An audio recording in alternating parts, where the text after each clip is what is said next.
আজ পহেলা জুলাই ২০২৬ ঢাকা বিশ্ববিদ্যালয় দিবস। ১৯২১ সালের এদিনে যাত্রা শুরু হয় সর্বোচ্চ এ বিদ্যাপীঠের। সে হিসেবে বাংলাদেশের সবচেয়ে প্রাচীন এ বিশ্ববিদ্যালয় ১০৫ বছরের দীর্ঘ পথযাত্রায়, সমাজ রূপান্তর ও উন্নয়ন অভিযাত্রায় রেখেছে ধীর ভূমিকা। জ্ঞান বিজ্ঞানের বিভিন্ন শাখা ও পরিসরে রেখেছে যুগান্তকারী ভূমিকা।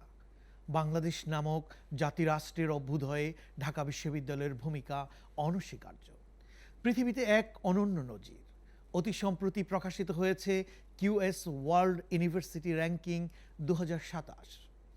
স্বীকৃতি মিলেছে ঢাকা বিশ্ববিদ্যালয় দেশের সেরা বিদ্যাপীঠ। তবে রয়েছে চ্যালেঞ্জ ও সম্ভাবনা। সময় পরিক্রমায় এই বিশ্ববিদ্যালয়ের এখন রয়েছে ১৩টি অনুষদ, রয়েছে ৮৩টি বিভাগ, ১৩টি ইনস্টিটিউট, ৫৬টি রিসার্চ সেন্টার ও ব্যুরো, ২০টি আবাসিক হল, ৩টি হোস্টেল, মোট ৪১,২২১ জন শিক্ষার্থী। শিক্ষক রয়েছেন ১,৯৯২ জন, কর্মকর্তা কর্মচারী রয়েছেন মোট ৪,৪১৭ জন। বিশাল আমাদের এই শিক্ষা পরিবার। স্বায়ত্তশাসিত এই প্রতিষ্ঠানের অর্থ বাজেট আসে মূলত সরকার থেকে।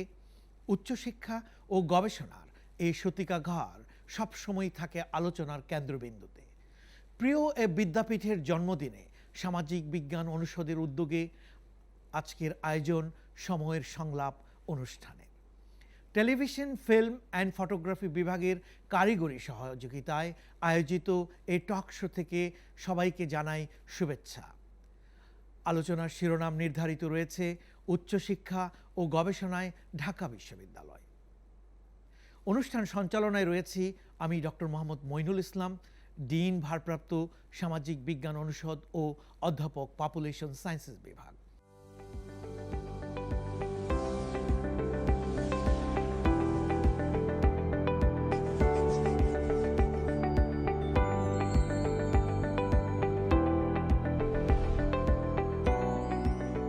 প্রিয় দর্শক, আজ আমাদের এই বিশেষ আলোচনা অনুষ্ঠান সময়ের সংলাপ অনুষ্ঠানে উপস্থিত রয়েছেন দুজন সম্মানিত অতিথি। অনেক ব্যস্ততার মাঝেও সময় করে এসেছেন ঢাকা বিশ্ববিদ্যালয়ের বর্তমান অভিভাবক, মাননীয় উপাচার্য অধ্যাপক ডক্টর এবিএম ওবায়দুল ইসলাম। তিনি এই বিশ্ববিদ্যালয়ের পদার্থবিজ্ঞান বিভাগের অধ্যাপক এবং শিক্ষক, একই সাথে বাংলাদেশ উন্মুক্ত বিশ্ববিদ্যালয়ের সাবেক উপাচার্য ছিলেন। এবং স্যার, আপনাকে আন্তরিকভাবে ধন্যবাদ এবং শুভেচ্ছা জানাই আমাদের অনুষ্ঠানে। পাশাপাশি আমার সামনেই উপস্থিত রয়েছেন আমাদের প্রিয় মুখ অধ্যাপক ডক্টর তাসনিম সিদ্দিকী। তিনি আপা এখন বর্তমানে অবসরপ্রাপ্ত অধ্যাপক এবং সাবেক চেয়ারপারসন রাষ্ট্রবিজ্ঞান বিভাগ, এবং পাশাপাশি উনি refugee and migratory movement research unit রামরুর চেয়ারপারসন হিসেবে দায়িত্ব পালন করছেন। আপা, আপনাকেও আন্তরিক শুভেচ্ছা এবং ধন্যবাদ জানাই আমাদের এই অনুষ্ঠানে অংশ নেওয়ার জন্য। উপস্থিত সম্মানিত অতিথিদ্বয়ের কাছে আমার কতগুলো সুনির্দিষ্ট প্রশ্ন রয়েছে। জানতে চাইব আমাদের প্রিয় এ ঢাকা বিশ্ববিদ্যালয়ের অতীত, বর্তমান ও ভবিষ্যৎ নিয়ে। আসুন আমরা মূল আলোচনা পর্বে যাই। প্রথমেই প্রশ্ন করতে চাই ঢাকা বিশ্ববিদ্যালয়ের মাননীয় উপাচার্য অধ্যাপক ডক্টর এবিএম ওবায়দুল ইসলাম স্যারকে। স্যার, আপনি গত 17ই মার্চ ২০২৬ তারিখে ৩১তম উপাচার্য হিসেবে ঢাকা বিশ্ববিদ্যালয়ের দায়িত্বে এসেছেন। আপনাকে আন্তরিকভাবে অভিনন্দন জানাই। পাশাপাশি আপনার দায়িত্ব গ্রহণের মধ্যেই দেখতে পেয়েছি ৩ মাস সময় ইতিমধ্যে অতিক্রান্ত হয়েছে। এর আগে আপনি এই বিশ্ববিদ্যালয়ের শিক্ষকতা এবং বিভিন্ন পরিসরে আপনি কাজ এবং ভূমিকা রেখেছেন। আপনার কাছে জানতে চাই, বাংলাদেশের উচ্চশিক্ষা ও গবেষণার ক্ষেত্রে ঢাকা বিশ্ববিদ্যালয়ের ঐতিহাসিক ও সমসাময়িক ভূমিকাকে আপনি কিভাবে মূল্যায়ন করছেন? আপনাকে অনেক ধন্যবাদ প্রফেসর মঈনুল ইসলাম, আমাকে এখানে আমন্ত্রণ জানানোর জন্য। এবং আমি একই সাথে ধন্যবাদ জানাচ্ছি টেলিভিশন অ্যান্ড ফিল্ম স্টাডিজ বিভাগের সবাইকে, যারা চেয়ারম্যান মহোদয়কে, যারা আমাকে আজকে কথা বলার সুযোগ করে দিয়েছেন। একই সাথে যারা দেখছেন দর্শক শ্রোতা সবাইকেই আমি শুরুতেই শুভেচ্ছা জানাচ্ছি। ঢাকা বিশ্ববিদ্যালয়ের ১০৫তম বছর অতিক্রম করার পর ১০৬ বার্ষিকীতে এবারে তম বছরে পদার্পণ করছে। এই সময় আমি ঢাকা বিশ্ববিদ্যালয়ের শিক্ষক, কর্মকর্তা, কর্মচারী, শুভানুধ্যায়ী এবং ঢাকা বিশ্ববিদ্যালয়ে যারা অ্যালামনাই ছিলেন, যারা এই দীর্ঘ পথ পরিক্রমায় পাশ করে গেছেন, তাদের সবার প্রতি আমার শুভেচ্ছা রইল। এবং ঢাকা বিশ্ববিদ্যালয় প্রাণের বিশ্ববিদ্যালয়, এই বিশ্ববিদ্যালয়ের প্রতি সবার দরদ অনেক বেশি। সেই জায়গা থেকে আমি বিশ্ববিদ্যালয়ের অভিভাবক হিসাবে, উপাচার্য হিসাবে আমার এবং বিশ্ববিদ্যালয়ের পক্ষ থেকে সবাইকে শুভেচ্ছা জানাচ্ছি। আপনার প্রশ্নটা যদি এভাবে কথা বলি, যে ঢাকা বিশ্ববিদ্যালয়ের দুটো দিক আছে। একটি দিক আপনি ইতিমধ্যে উল্লেখ করেছেন, একটি বলেছেন যে ঢাকা বিশ্ববিদ্যালয় বাংলাদেশের বিভিন্ন আন্দোলনে অংশগ্রহণ করেছে, তাদের অবদান অনস্বীকার্য। আপনি জেনে থাকবেন যে ঢাকা বিশ্ববিদ্যালয় এমন একটা বিশ্ববিদ্যালয় যেটি ভাষা আন্দোলনে বাংলাদেশের এই বিশ্ববিদ্যালয়ে ভূমিকা রেখেছে, নেতৃত্ব দিয়েছে। 1971 সালে স্বাধীনতা যুদ্ধে এই ঢাকা বিশ্ববিদ্যালয়ে এমন অবদান রেখেছেন যে নতুন জাতি সৃষ্টি করেছে। 1990-এর স্বৈরাচার বিরোধী আন্দোলনে সম্মুখ সারিতে তারা আন্দোলন করে তারা স্বৈরাচার হটিয়েছে। একইভাবে 24 জুলাই গণ অভ্যুত্থান আমরা দেখেছি ঢাকা বিশ্ববিদ্যালয়ের নেতৃত্বের মাধ্যমেই একটা ফ্যাসিস্ট সরকারের পতন ঘটেছে। তাই ঢাকা বিশ্ববিদ্যালয়ে অতীতের সব সময় থেকে এই পর্যন্ত গৌরবোজ্জ্বল ভূমিকা রেখেছে বাংলাদেশের সমস্ত সবসময় গণ আন্দোলন সব কিছুতেই। অতএব একটা জাতি সৃষ্টি করা বিশাল কিছু। আমরা এই জন্য এই বছরের প্রতিপাদ্য বিষয় রেখেছি গণতন্ত্রের পুনরুদ্ধার এবং উচ্চশিক্ষায় ঢাকা বিশ্ববিদ্যালয়, এটা উল্লেখ করেছি। শুধু হয়তো অনেকে ভাবতে পারে বিশ্বের বিভিন্ন বিশ্ববিদ্যালয়ে শুধু গবেষণা এবং শিক্ষা হয়, কিন্তু এই একটা বিশ্ববিদ্যালয় যা কিনা জাতি সৃষ্টি করেছে, অন্যান্য গণতন্ত্র পুনরুদ্ধার কাজ করেছে, একসাথে শিক্ষায় এবং গবেষণায় এগিয়ে যাচ্ছে। আপনি জেনে খুশি হবেন বা জেনেছেনও যে QS র্যাঙ্কিংয়ে ঢাকা বিশ্ববিদ্যালয় বাংলাদেশের সেরা বিশ্ববিদ্যালয়ের অবস্থান তৈরি করেছে। এটা তো একদিনে হয়নি, 105 বছর পাশ করার পরে এটি একটা জাতির শ্রেষ্ঠ বিশ্ববিদ্যালয় হিসাবে স্থান পেয়েছে। প্রাচ্যের অক্সফোর্ড বলে খ্যাত সেই বিশ্ববিদ্যালয়টি তার হাঁটি হাঁটি পা পা করে এই পর্যন্ত এসেছে। এখানে আমরা গবেষণা করছি, আমরা পাঠদান করছি। আপনি বিশ্ববিদ্যালয়ের পরিবারের সমস্ত তথ্য দিয়েছেন, সেখানে আর নতুন করে বলার সুযোগ নেই। তো আমরা বলবো যে এখানে মানব সম্পদ উন্নয়নে ঢাকা বিশ্ববিদ্যালয় অনেক বিশাল অবদান রাখছে।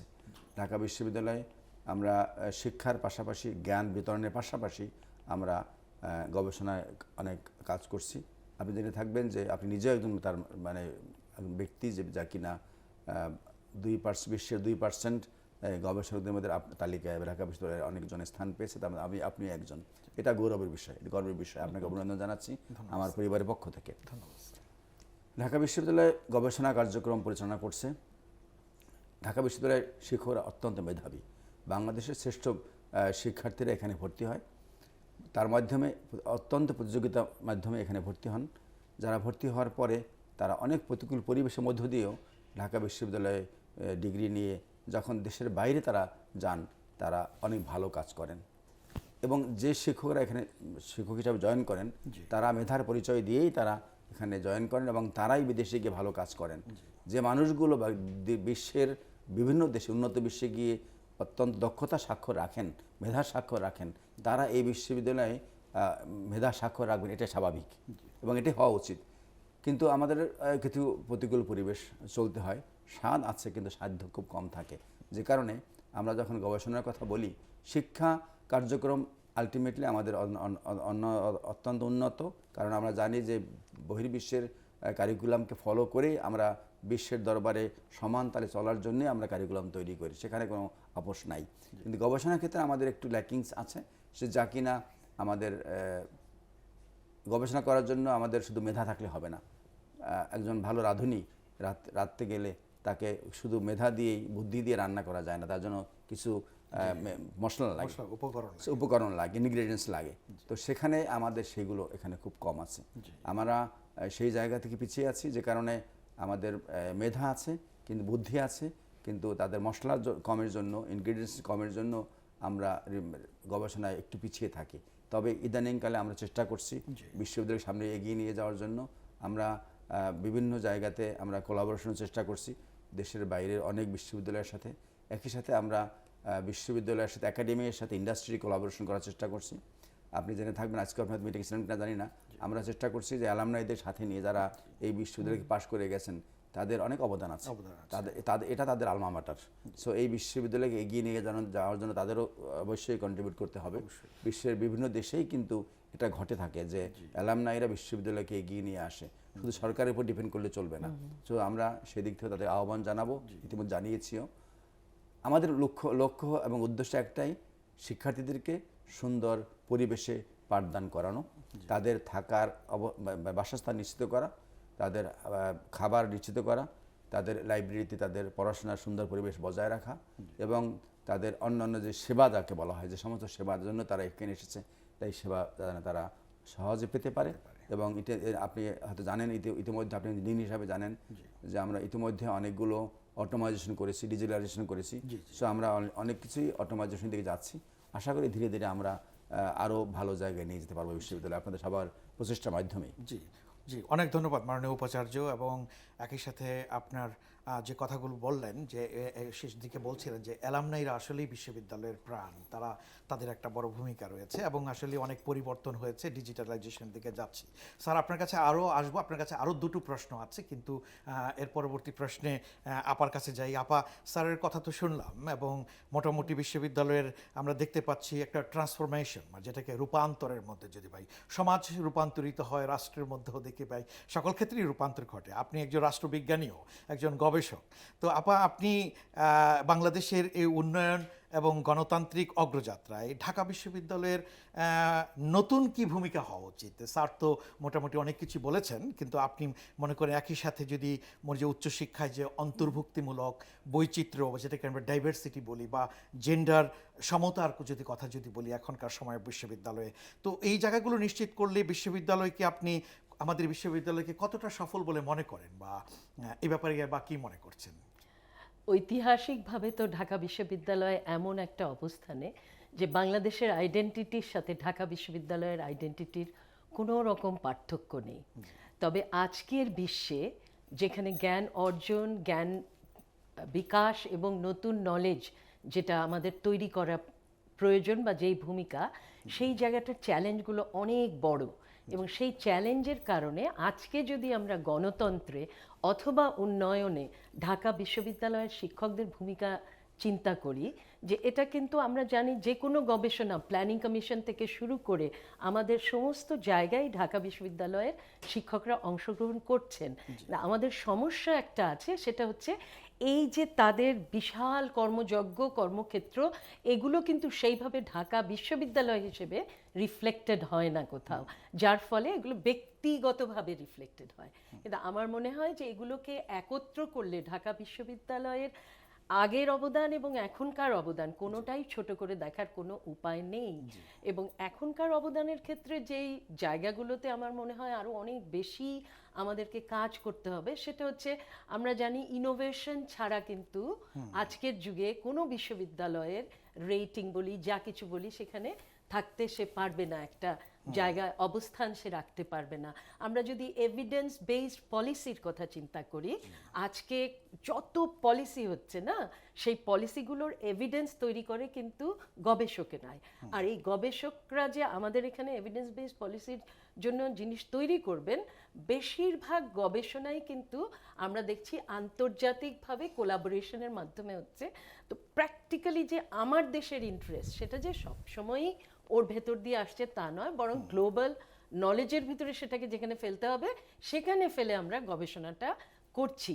তো সেই দিক থেকে আমরা যদি মনে করি যে ঢাকা বিশ্ববিদ্যালয়ের যে টাকা পয়সা বা যা কিছু রিসোর্স অ্যালোকেশনের ক্ষেত্রে আমি দেখেছি চেষ্টা কিন্তু আছে যে যাতে গবেষণাকেও ফান্ড করা যায়, কিন্তু একটা মাইন্ডসেট আছে যেটা কিন্তু গবেষণার বিপক্ষে। সেটা হচ্ছে যে এটাকে অনেকে একটা টিচিং ইউনিভার্সিটি হিসেবে দেখতে চান। তারা মনে করেন যে এখানে শিক্ষা দিচ্ছি, ভালো পড়াচ্ছি, এটাই এনাফ। কিন্তু আসলে তো এটা এনাফ নয়। শিক্ষকতার ভেতরে দুটা স্ট্রিম, একটা টিচিং, আরেকটা হচ্ছে গবেষণা। কিন্তু আমরা দেখব অল্প কিছু লোক গবেষণা করেন, বাকিরা করেন না। তো সেই জায়গাটায় যদি আমি মনে করি যে গবেষণাকে বাড়াতে হবে, তাহলে প্রতিটা শিক্ষক এমন শিক্ষকই নিয়োগ হতে হবে যিনি গবেষণায় থাকবেন, এবং তিনি নিয়োগ হওয়ার পরে তাকে অ্যাকাউন্টেবল করা যে তিনি প্রতি বছরে কি নতুন বের করছেন, সেই জায়গাটার ভিত্তিতে ইনসেন্টিভাইজ করা। কিভাবে আপনি ইনসেন্টিভাইজ করতে পারেন তাদেরকে? সহজ কথা, এই যে সাইটেশন দিয়ে আমি দেখেছি বাইরের বিশ্ববিদ্যালয়ে কিন্তু যারা সবচেয়ে ভালো সাইটেড হচ্ছে, তাদের কিন্তু ডিনের অফিসের সামনে, নিজের ডিপার্টমেন্টের সামনে এদের ছবি কিন্তু দিয়ে রাখা হয় 1 বছরের জন্য, ইনোভেশনটাকে বলা হয়। আমরা এগুলোতে গুরুত্বর চেয়ে বেশি গুরুত্ব দিয়ে দিই বিশ্ববিদ্যালয় পরিচালনায় অ্যাডমিনিস্ট্রেশনের দিকটাতে। আমার মনে হয় এখন সময় এসছে প্রমোশন বলি, যে কোনো রকমের ইনসেন্টিভাইজেশন বলি, যেখানে রিসার্চকে ইনসেন্টিভাইজ করতে হবে আর টাকা পয়সা আনতে পারতে হবে শিক্ষককে। কেন আমরা শুধু সরকারের উপর নির্ভরশীল থাকব? রিসার্চগুলো কিন্তু আমরা করছি, সেই রিসার্চগুলির টাকা ঢাকা বিশ্ববিদ্যালয়ে আসবে এবং এটা আনাটাও একটা চাকরির অংশ হিসেবে বিবেচনা করলে তখনই শিক্ষকরা অ্যাকাউন্টেবল হবেন রিসার্চের প্রতি।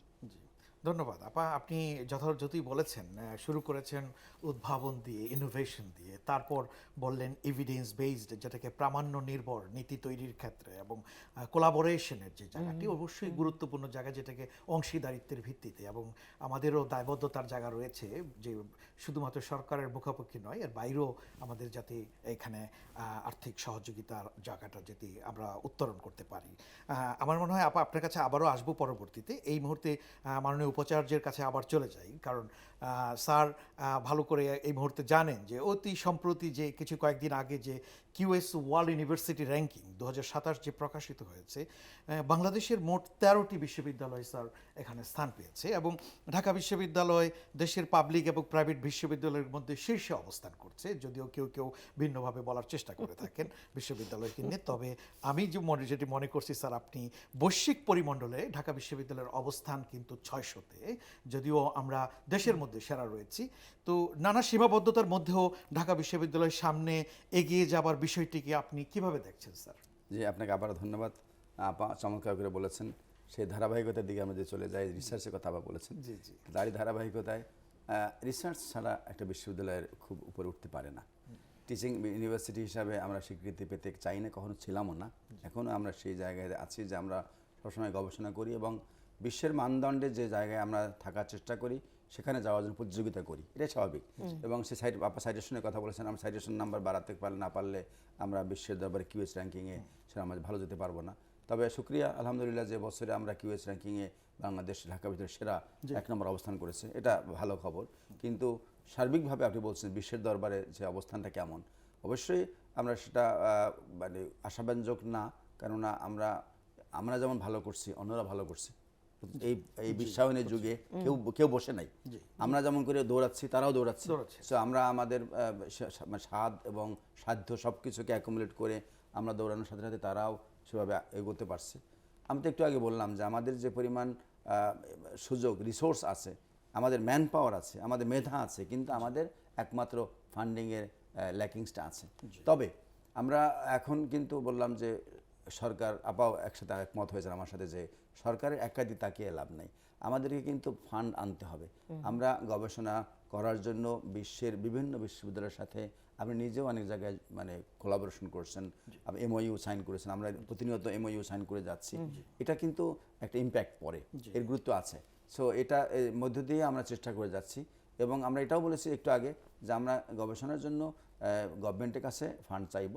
একটা কথা খেয়াল রাখুন যে গত কদিন আগে বাজেটে মাননীয় প্রধানমন্ত্রীর উপস্থিতিতেই মাননীয় অর্থমন্ত্রী বাজেট পেশ করেছেন, যেখানে শিক্ষাকে প্রায়োরিটাইজ 1 নম্বর ক্যাটাগরিতে নিয়ে এসেছেন। আমরা অতীতে এটা দেখিনি, বাংলাদেশ সৃষ্টির পর থেকেই এই বছরে প্রথমেই দেখলাম যে শিক্ষাকে 1 নম্বর খাতে নিয়ে এসেছে, অগ্রাধিকার দিয়েছে। এটা একটা পজিটিভ সাইন যে আমরা এই মানে শিক্ষাকে সরকার কতটুকু গুরুত্ব দিচ্ছে। আমরা একারা চাইলে হবে না, সামগ্রিকভাবে কালেকটিভলি আমরা চিন্তা করতে হবে। এবছরের বাজেটে জিডিপির 2% নিয়ে এসেছে, এবং সরকার অঙ্গীকার করেছেন সংসদেই যে এটা ধীরে ধীরে 5% নিয়ে আসবে। জিডিপির আপনার উন্নত বিশ্বে জিডিপির যদি 6%-এর মধ্যে রাখা যায় এই শিক্ষা খাতে বাজেট, তাহলে মানে উন্নত শিক্ষা বা মানসম্মত শিক্ষা দেওয়া সম্ভব। সেই জায়গা থেকে আমরা মনে হয় শুরু করেছি, আমার কাছে মনে হয় বলেছি। এই কারণে মনে হচ্ছে যে গত বছর ছিল 1.39 জিডিপি পার্সেন্টেজে, এবার 2% নিয়ে এসেছে এবং সেই অ্যামাউন্ট বাড়িয়েছে। আমরা মনে করছি যে সরকার এদিকে নজর দিচ্ছে, সেই নজর দিলে আমরা আশা করি ভালো করব। আমি একটু ব্যাকে যেতে চাই যদি আপনি সময় দেন। জি জি, অবশ্যই। আমি শুধুমাত্র গাছের আগায় পানি দিলে গাছ কিন্তু বাঁচে না, গাছের গোড়ায় পানি দিতে হয়। সে জায়গাটাকে আমি সরকারের প্রতি আমার এই উপাচার্য হিসাবে আমি অনুরোধ করবো এইভাবে যে আপনি দেখুন একটু সমালোচনা করি সেভাবে এইভাবে যে একজন বিসিএস অফিসার যিনি শিক্ষা ক্যাডারে জয়েন করেছেন, একই সাথে তার এক কলিগ বা তার বন্ধু জয়েন করছে অ্যাডমিন ক্যাডারে বা পুলিশ ক্যাডারে বা ট্যাক্স ক্যাডারে বা কাস্টমস ক্যাডারে বা ফরেন মিনিস্ট্রি ক্যাডারে। যে ব্যক্তিটি এডুকেশন ক্যাডারে যাচ্ছেন তিনি সর্বোচ্চ হাই স্থান পাচ্ছেন প্রিন্সিপাল হিসেবে, কলেজ প্রিন্সিপাল, তিনি পাচ্ছেন 4th গ্রেড অফিসার। আর আপনি যদি সেখানে একজন ক্যাডার অন্য ক্যাডারে অ্যাডমিন ক্যাডারে তিনি যদি যান টপ গ্রেডে যান, গ্রেড 1-এ যাচ্ছেন, এরপরে সিনিয়র সচিব হচ্ছেন, আরও একটা অপশন তাদের দিয়ে রেখেছেন। তাহলে মানুষজন কেন শিক্ষাকে পছন্দ করবে এই ক্যাডারটাকে? কেন শিক্ষা ক্যাডার? তখন তবে অ্যাডমিন চাইবে, পুলিশ চাইবে। আপনি শিক্ষাকে যদি আগে থেকে দমিয়ে রাখেন, যদি এই ক্যাডারটাকে যদি আপনি এটাকে বলেন সর্বোচ্চ ক্যাডার হবে। আমরা দেখেছি দেশের বাইরে পাকিস্তান, শ্রীলঙ্কা, বাংলা এবং ইন্ডিয়া, তারা এই ক্যাডারটাকে অনেক গুরুত্ব দিচ্ছে, এক্সট্রাভাবে তাদেরকে অ্যালোকেশন করেছে। আপনি এটাকে আগেই দমিয়ে রাখলে আপনি তার মানে আপনি চান কি চান না তার উপর ডিপেন্ড করবে এই প্রতিষ্ঠানটা এই সেক্টরটা ভালো করবে কি করবে না। আমি বলবো যে অবশ্যই এই ক্যাডার সেক্টরটাকে গুরুত্ব দিতে হবে এমনভাবে যাতে করে অ্যাটলিস্ট প্রাইমারি লেভেল থেকে ভালো করতে হবে। প্রাইমারি লেভেলে যদি ভালো শিক্ষক পাই, এই ক্যাডার সেই এই সেক্টরে যদি ভালো শিক্ষক আসে, তাহলে প্রাইমারি লেভেলে ভালো শিক্ষার্থী আমরা পাবো। ভালো শিক্ষার্থী মাধ্যমিকে যাবে, মাধ্যমিকে ভালো শিক্ষক পাই তারাই কলেজে যাবে, কলেজ থেকেও একই রকম ভালো শিক্ষার্থীরা বিশ্ববিদ্যালয়ে আসবে। আমরা যেটা পাই সেগুলো মাধ্যমিকে লেখাপড়া এমন লেভেলে শিক্ষকদের পড়া আমরা পাচ্ছি, যারা কোথাও চাকরি পাচ্ছেন না তাদেরকে দিয়ে আমি স্কুলে পড়াচ্ছি, তারা যা এখানে পাঠান তাদেরকে আমরা এখানে মানুষ করার চেষ্টা করি। গাছের টপে আমরা আছি, গাছের গোড়া কেমন আছে, মজবুত কিনা সেটা আমরা দেখি না। অথবা আমাকে যদি শুধু শুধু আমরা বলবো গবেষণা করো, সাইটেশন বাড়াও, পেপার বাড়াও, কিন্তু আমি আমার মেধার বিকাশের জন্য বা মেধাবী শিক্ষার্থীদের জন্য বা শিক্ষাখাতকে প্রায়োরিটি না দিয়ে আমি শুধু মানে চিল্লাও করলে তো হবে না। আমি একবারে গ্রামের কথাই বলছি, চিল্লালে তো হবে না। আমাকে সত্যিকারভাবে এই সেক্টরটাকে গুরুত্ব দিতে হবে এমন করে যেন বটম থেকে ভালো করে টপে ভালো যাবে। এই জন্য আমরা সেটা সরকারের সাথে বা বিভিন্ন পর্যায়ে কথা বলার চেষ্টা করি। কিন্তু আমি বলবো আমার জায়গাটা, হয়তো বলবে তুমি ওদিকে মাথা ঘামাইও না, তোমার জায়গা তুমি ঠিক রাখো, এটা হয়তো অনেকে বলবে, সমালোচকরা বলতেও পারে। কিন্তু আমি সেটা জায়গায় তার দৃষ্টি যদি আমার দিকে আনতে চাই, আমি বলবো এইভাবে, হ্যাঁ দেখুন আমরা আমার জায়গায় চেষ্টা করছি, আমরা আমাদের যতটুকু রিসোর্স আছে তার মধ্যে থেকে চেষ্টা করছি আমরা বহির্বিশ্বের সাথে বাংলাদেশের একাডেমি, একটু আগে বলছি একাডেমি ইন্ডাস্ট্রি এবং আমাদের যাদের কাছ থেকে হাত পাতলে বিশ্ববিদ্যালয়কে একটা ভালো ফান্ড আনতে পারবো, তার জন্য আমি আমার জায়গাতে চেষ্টা করছি এবং চেষ্টা করে যাবো ইনশাআল্লাহ। জি, ধন্যবাদ মাননীয় উপাচার্য আপনার চমৎকার বক্তব্যের জন্য। একই সাথে যে কথা বললেন যে শিক্ষাকে সবচেয়ে বেশি অগ্রাধিকার দিতে হবে, গুরুত্ব দিতে হবে এবং সেই জায়গায় ধারাবাহিকতায় আমরা আরও একটি প্রশ্ন নিয়ে আসবো স্যার আপনার কাছে, সর্বশেষ প্রশ্ন। তার আগে আপার কাছে একটু ঘুরে আসি। আপা, যদি আপনিও সংক্ষিপ্ত পরিসরে যদি বলেন যে স্যার তো আমাদের অবস্থানটা বললেন যে ঢাকা বিশ্ববিদ্যালয়ের গবেষণা বা আন্তর্জাতিক র্যাঙ্কিংয়ে আমাদের কি অবস্থান, যে একটু আগে আলোচনা চলছিল, কিন্তু এর থেকে যদি আমরা সামনের দিকে আরও এগিয়ে যেতে চাই তাহলে উন্নয়নের জন্য ধরেন কী ধরনের পদক্ষেপ লাগবে, এবং বিশেষ করে গবেষণার যদি গুণগত মান এবং আন্তর্জাতিক যে প্রকাশনার কথা বলছি সেটির যদি বৃদ্ধি করতে চাই, তাহলে কী ধরনের নীতি বা প্রাতিষ্ঠানিক সংস্কার প্রয়োজন বলে আপনি নিজেও একজন গবেষক আপা, তো সেটি বলবেন। তবে একটু ব্যাকগ্রাউন্ডে যেটা মাননীয় উপাচার্য শুরুতে বলেছিলেন যে দেখেন যে 2025 সালে আমাদের এই সীমাবদ্ধতার মধ্যেও কিন্তু যে এই যে স্ট্যানফোর্ড বিশ্ববিদ্যালয় বা নেদারল্যান্ড ভিত্তিক সব প্রকাশনা এলসেভিয়ার, তারা কিন্তু বিশ্বের 2% বিজ্ঞানীকে আইডেন্টিফাই করেছেন, যাদের মধ্যে বাংলাদেশের সবচেয়ে বেশি 35 জন কিন্তু ঢাকা বিশ্ববিদ্যালয়ের, তারপর আইসিডিডিবি গিয়েছিল। কিন্তু কাজে এটি কিন্তু দেখছি এই অবস্থার মধ্যে যদি মনে করেন আমরা আরও সামনে যদি এগিয়ে যেতে চাই, তাহলে কী ধরনের নীতি বা প্রাতিষ্ঠানিক সংস্কার প্রয়োজন বলে মনে করেন? প্রথমেই আমি গর্ববোধ করছি যে আমার যে সহকর্মী যারা ঢাকা বিশ্ববিদ্যালয়ে কাজ করছেন, বিশেষ করে নতুন প্রজন্ম, তাদের অনেকেই রিসার্চে তীব্রভাবে ইন্টারেস্টেড। এবং আপনি যেই বললেন যে 2% যে সায়েন্টিফিক ইনোভেটিভ শিক্ষকের ভেতরে আমার ঢাকা বিশ্ববিদ্যালয়ের 35 জন আছেন এবং তার ভেতরে আপনিও কিন্তু একজন, তো আমরা সবাই খুব গর্বিত এই জন্য। তো আমরা এই 35টাকে হাজারে নিতে চাই, সেটাই আমাদের লক্ষ্য, সেই কারণেই আমরা কথা বলবো। তো আমরা প্রথম যে ব্যাপারটা ভাববো সেটা হচ্ছে রেটিং 600 ওটা নিয়ে আমি অত ভাববো না। কেন ভাববো না? কারণ আজকে আমি জানি বিভিন্ন ইউরোপিয়ান বিশ্ববিদ্যালয় এবং আমেরিকান বিশ্ববিদ্যালয়ের রেটিং পড়ে গেছে। কেন পড়ছে? এটার কারণ হচ্ছে চায়না প্রায় 1000-এর মতো বিশ্ববিদ্যালয় তৈরি করেছে বিভিন্ন প্রভিন্সে, এবং তাদের যে কোয়ালিটি তারা সব জায়গায় তারা আগে চলে যাচ্ছে। সাসেক্সের মতো বিশ্ববিদ্যালয় এখন 100-র নিচে চলে গেছে। তো এটা একটা বিশাল কম্পিটিশনে ওই জায়গায় আছি বলে দুঃখ করব না, বরং ওখান থেকে কি করে বেরোবো। তো বেরোবার চিন্তাটা কি? বেরোবার প্রথম চিন্তা হচ্ছে আমাদের যে রিসার্চগুলো হচ্ছে সেইগুলো আমরা কোন ধরনের জার্নালে ছাপাচ্ছি, প্রকাশনায়। কোনখানে ছাপাচ্ছি, তাই না? আমাদের কিন্তু হাই যে ইয়েগুলো আছে, ইম্প্যাক্ট, সেই হাই ইম্প্যাক্টওয়ালা জার্নালগুলোতে আমরা ছাপাচ্ছি কি না, এবং এটাকে ক্রাইটেরিয়া করতে হবে।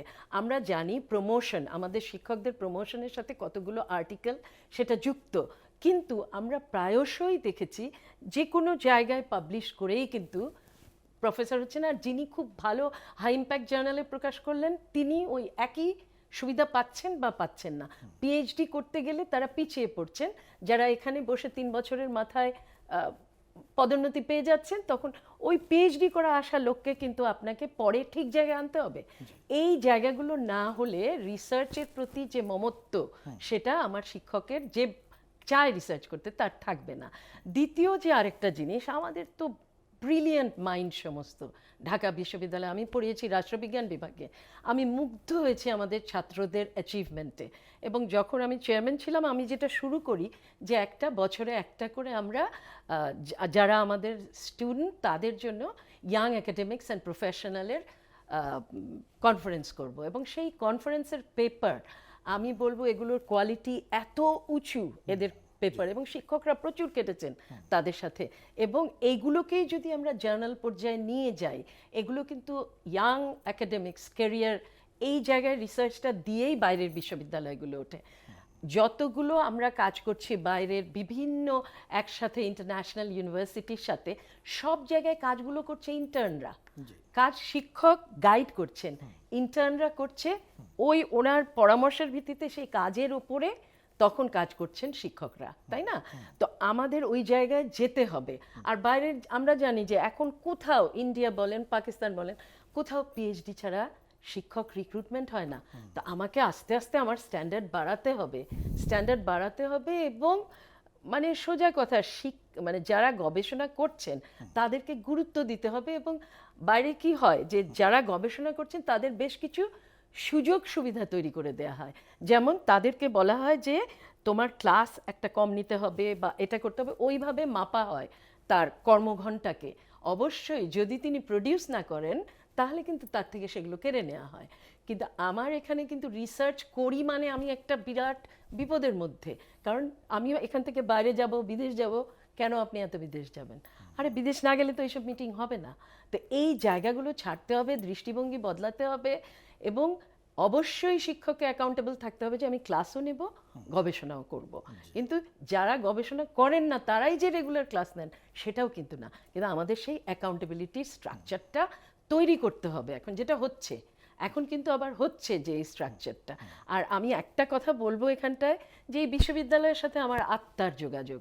আমার নানা ছিলেন এখানে কন্ট্রোলার এক্সামিনেশন, আমার মামা ফিজিক্সের প্রফেসর ছিলেন, আমার বাবা ছিলেন বাংলা বিভাগে, আমি ছিলাম পলিটিক্যাল সায়েন্স, আমার বোনেরা ছিল সব, আপনার সহধর্মিণী, হ্যাঁ আমার হাজব্যান্ড সেও, এবং আমার 2-3 বোন কিন্তু তারা এই ঢাকা বিশ্ববিদ্যালয়ে বিভিন্ন বিভাগে চাকরি করে গেছেন। তো সুতরাং এই বিশ্ববিদ্যালয়টা আমরা মনে করি আমার, এবং এর ভালো এছাড়া অন্য কিছুই কিন্তু আমাদের চাহিদা নেই। অবশ্যই। তো আপা ধন্যবাদ। আমার মনে হয় আমরা প্রায় শেষ দিকে চলে আসছি। মাননীয় উপাচার্যের কাছে একটি প্রশ্ন এবং আপাকে আরেকটি শেষ করে আমরা শেষের দিকে যাব। স্যার, এখন এই অবস্থায় মোটামুটি আমাদের কিছু পরিকল্পনা রয়েছে। আমি জানিও আপনি এ নিয়ে অনেক চিন্তাভাবনা করছেন, কাজ করছেন, এবং আপনি দায়িত্ব নেওয়ার পরপরই কিন্তু আপনি মিডিয়াকে বলেছেন যে ঢাকা বিশ্ববিদ্যালয়কে আপনি একটি বিশ্বমানের বিশ্ববিদ্যালয় হিসেবে দেখতে চান। তো এখন স্যার এই প্রেক্ষাপটে আপনার প্রতি শেষ প্রশ্ন, যে ঢাকা বিশ্ববিদ্যালয়কে যদি বিশ্বমানের একাডেমিক এবং গবেষণা বিশ্ববিদ্যালয়ে রূপান্তর করতে চাই, তাহলে সেক্ষেত্রে দীর্ঘমেয়াদী রোড ম্যাপ কেমন হতে পারে বলে আপনি মনে করেন স্যার? আপনাকে আবার ধন্যবাদ। আপনার প্রশ্নের উত্তরের অনেক অংশ আপা দিয়ে দিয়েছেন, তো আমার হয়তো কষ্ট কম হবে। কারণ আপনি জেনে খুশি হবেন যে আজকে আমাদের মিটিং ছিল সকালে technology and innovation support centre প্রতিষ্ঠার জন্য, establishment of technology and innovation support centre. এটা খুবই ইম্পর্টেন্ট জিনিস, বিকজ আমি কাজ করব, কাজে স্বীকৃতি পাবো না, আমার তাহলে সেই কাজ করতে লাভ নেই। আমি কাজ করলে তার স্বীকৃতি পেতে হবে, স্বীকৃতি পেলে মানুষ আরও কাজ করতে উদ্বুদ্ধ হবে। ম্যাডাম সেটা কথা বলেছেন একটু আগেও, যে আমরা এখন মধ্যে ওদিকে যাচ্ছি। তো সেই জন্য আজকে আমরা সেটা করেছি, প্যাটেন্ট তৈরি হবে, মানুষ কাজ করবে, তার স্বীকৃতি পাবে, আরও বেশি উদ্বুদ্ধ হবে মানুষ যখন এটা দেখবে। এর সাথে ম্যাডাম একটা অংশ বলেছেন যে আপনি শুধুমাত্র প্রমোশনের জন্য যদি আমি শুধু পেপার করি তাহলে আমাদের লাভ হবে না। আমাকে প্রমোশন করতে আমাকে স্বাদ দিতে হবে, পেপার পাবলিশ করার একটা স্বাদ গ্রহণ করতে হবে, যে আমি এটা আমার নিজের বাচ্চা যেমন করে লালন পালন করি, তাকে একটা পেপার প্রডিউস করলে তেমনি করে মজা আনন্দ পাওয়া উচিত। এবং এই জন্য নাম্বার অফ পেপারস না দেখে বরং কোয়ালিটি পেপার দেখতে হবে। পেপারটা আমি আপনার একটা ইউনিভার্সিটি আবার কন্ট্রোল করে একটা জার্নাল, আপনার ফ্যাকাল্টিতে আপনি নিজে একজন ডিন, আপনার ডিপার্টমেন্ট কন্ট্রোল করে একটা, আবার কিছু কিছু সেন্টার সাব সেন্টার করে তারাও কন্ট্রোল করে।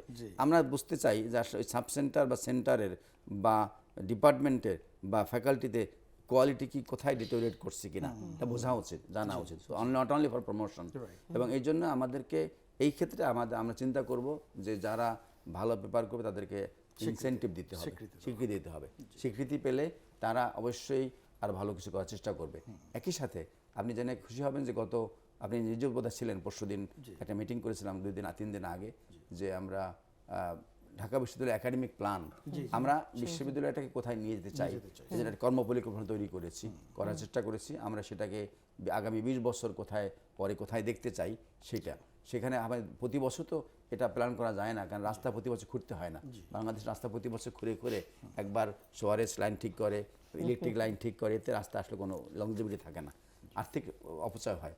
আমরা মানে 100 বছর না পারলে অ্যাটলিস্ট 50 বছর না পারলেও 20 বছর সামনের দিকে অ্যাহেড তাকাতে চেষ্টা করতে পারি। তার জন্য আমরা কর্মপরিকল্পনা হাতে নিচ্ছি।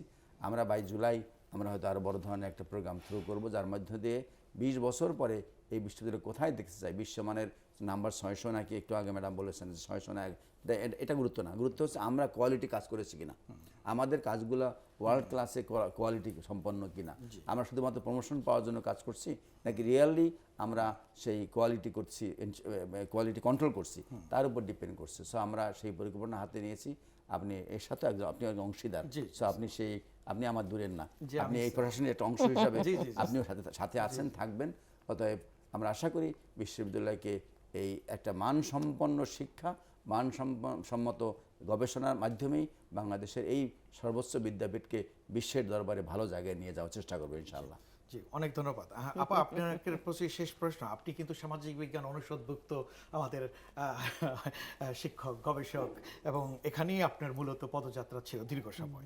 তো এখন আপা আপনাকে দিয়ে শেষ করতে চাই যে ইন্টারডিসিপ্লিনারি শব্দটা যখন আমরা বলি, যে আন্তঃবিষয়ক বা বহু বিষয়ক, মাল্টিডিসিপ্লিনারি যখন বলি, তো এই গবেষণা এবং উদ্ভাবনকে যদি উৎসাহিত করতে ঢাকা বিশ্ববিদ্যালয় কতটা কার্যকর ভূমিকা পালন করছে, বা এই সামাজিক বিজ্ঞান অনুষদের মধ্যেও যদি ভাবেন যে জলবায়ু পরিবর্তন, জনসংখ্যা, স্বাস্থ্য, গণতন্ত্র, এই যে বৈষম্য, টেকসই উন্নয়নের কথা বলছি, তো এই সমস্ত জায়গার মধ্যে ঢাকা বিশ্ববিদ্যালয় বিশেষ করে সামাজিক বিজ্ঞান অনুষদ কোন কোন ক্ষেত্রে বৈশ্বিকভাবে নেতৃত্ব দিতে পারে বলে আপনি মনে করেন? আমি তো মনে করি সব বিষয়ে নেতৃত্ব দিতে পারে, তাই না?